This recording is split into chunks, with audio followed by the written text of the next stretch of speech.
Dear Miss Galidormaji, the organizers, some of them are not present, Shri Mane Indresh ji and Professor Sambadorji and Shri Nuryati and all the co-speakers here and the dignitaries, the excellencies in the audience and my dear friends, brothers and sisters. It's a great opportunity to share my views, my research on how Sanskrit and India, of course, contributed towards cultural and civilizational advancement of the world. Before I come to that point, I would like to draw your attention to just one point, that after 70 years of independence, still we accept to be a part of the British Commonwealth. This conference, Himalayan-Hind Mahasagar Rashtra Samuh, or you can call it Rashtra Kul, is a commonwealth of brotherhood, of peace, of harmony, of upliftment of everybody, not of slavery. I think we should remove that tag from our nation. And also many countries who are not at all now slaves of the British should remove that tag, get out of that identity. Today, I'm just thinking, when I talk of the contribution of Sanskrit to the world cultures, about the great teachers, about the masters who travel abroad, who crossed mountains in the north, who crossed oceans in the south, who crossed deserts where there was not a drop of water for days together to drink, there was no food. Many of them died on their way. Why were they traveling? From India as well as coming from the other countries.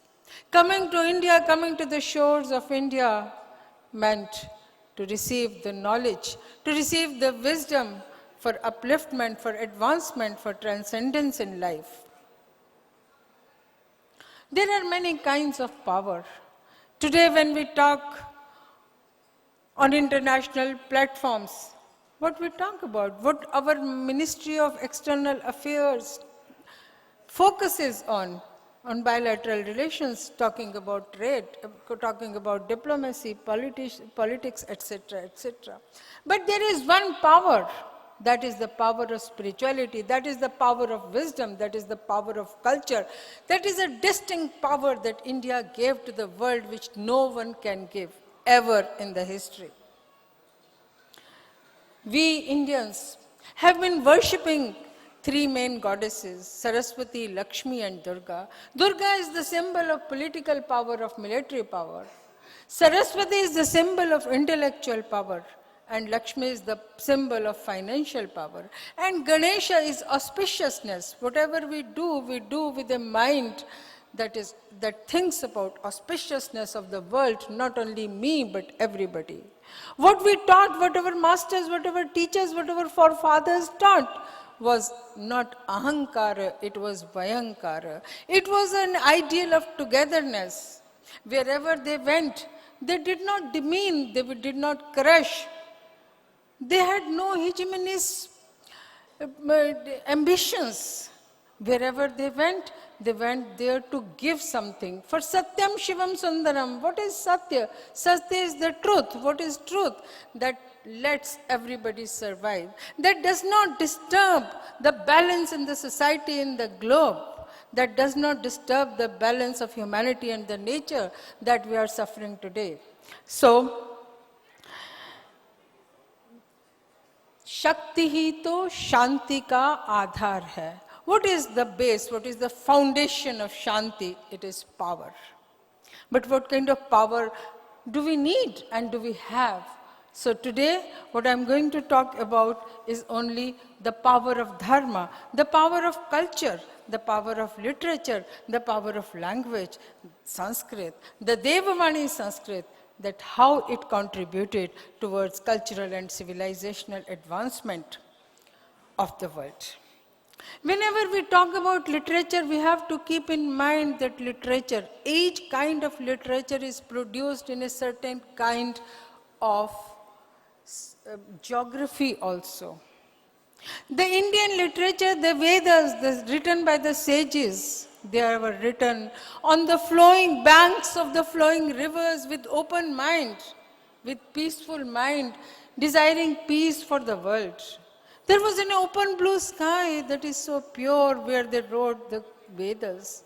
But there is another kind of literature that is written in the deserts, where this earth cannot be accepted as mother, where the earth is not Shashibala, where the earth doesn't even fulfill the daily needs of a person.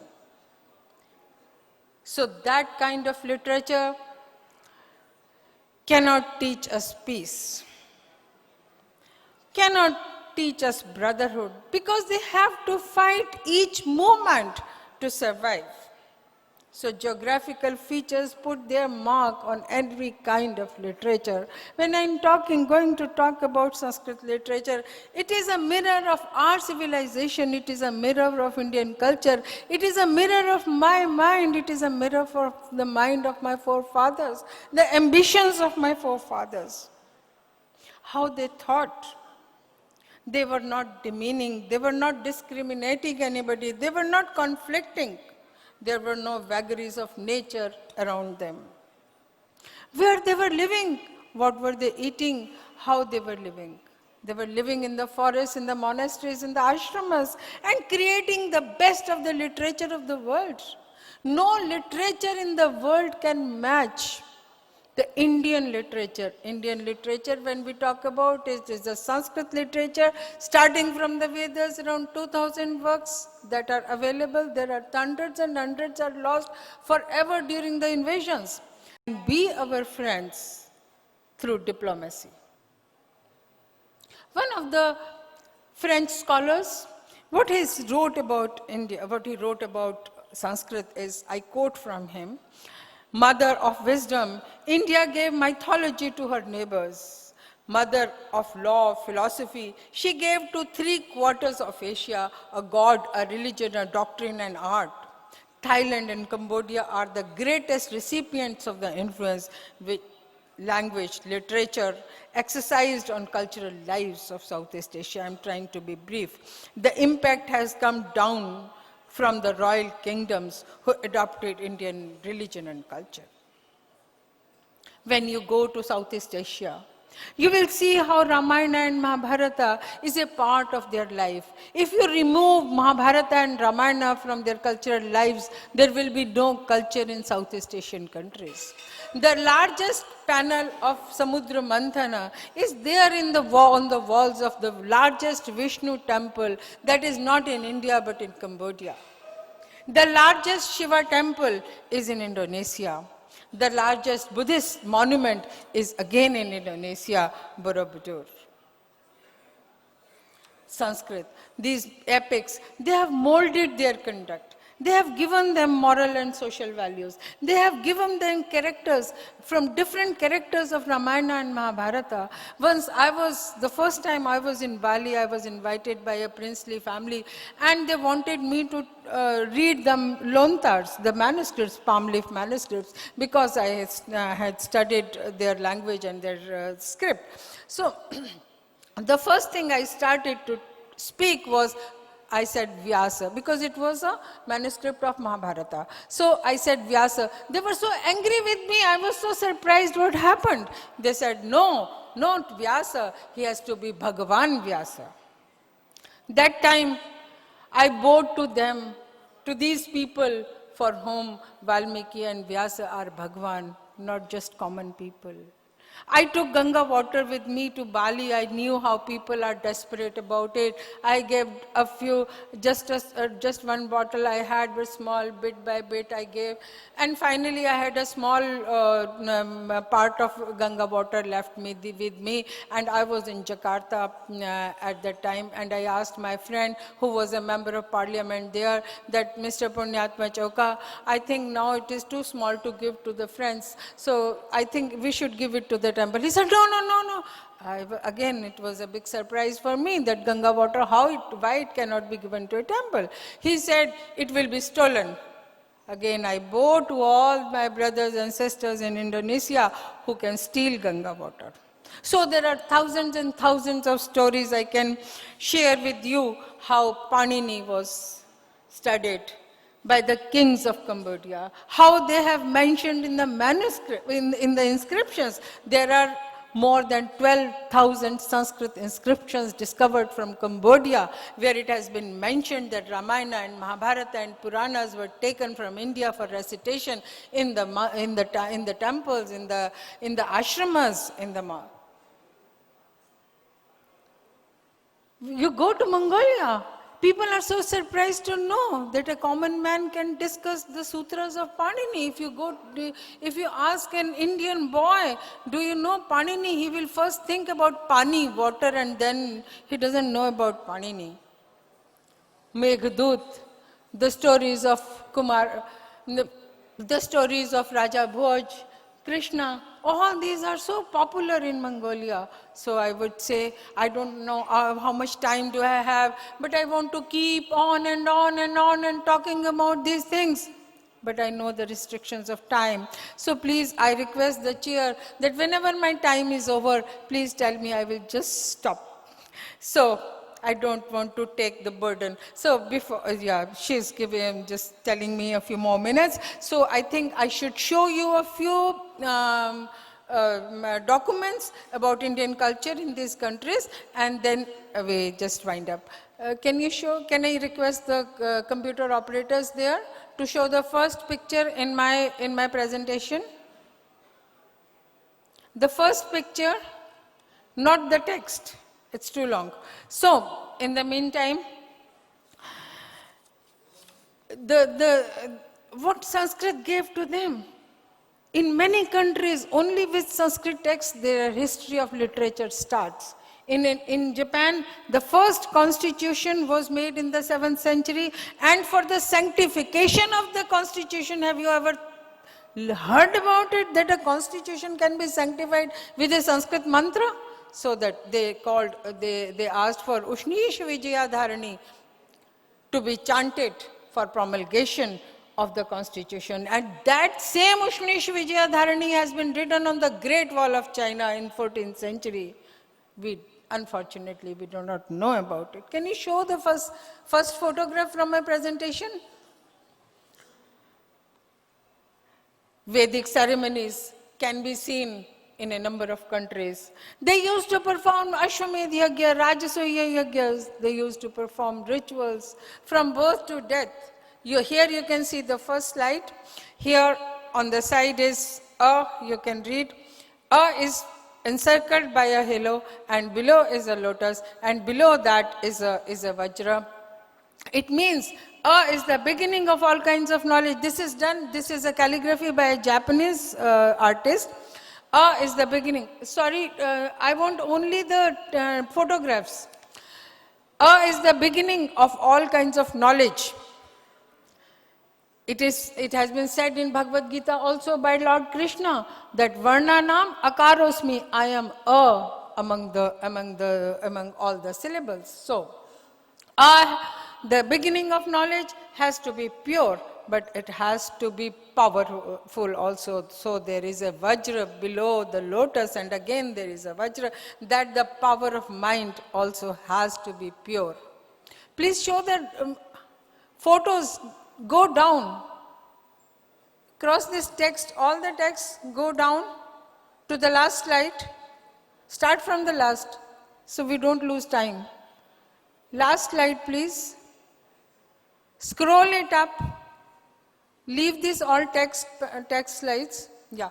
So, Goddess Saraswati, the goddess of learning, goddess of wisdom, has been worshipped from, previous one. Yeah. Here you can see legal and administrative documents written in Sanskrit. We have not discovered a single document from India that shows that Sanskrit ever was used for administration and writing legal documents. These are discovered from Xinjiang region, now it is in China. Next, please.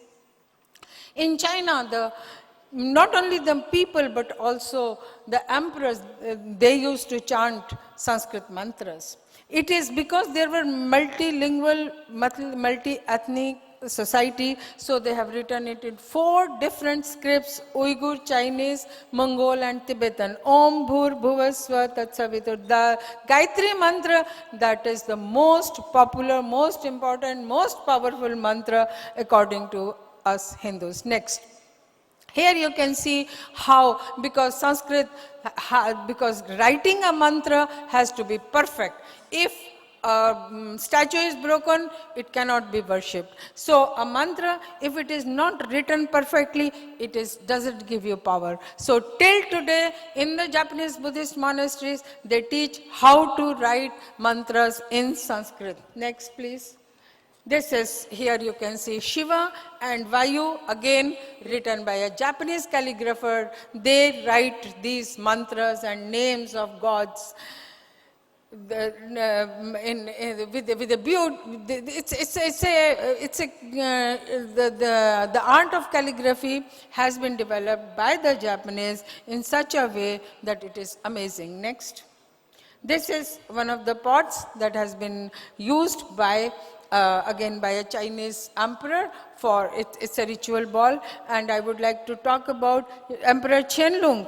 On the birthday of his mother, he collected all the Sanskrit dharanis that were available in Chinese Tripitaka and he got them reprinted. Next.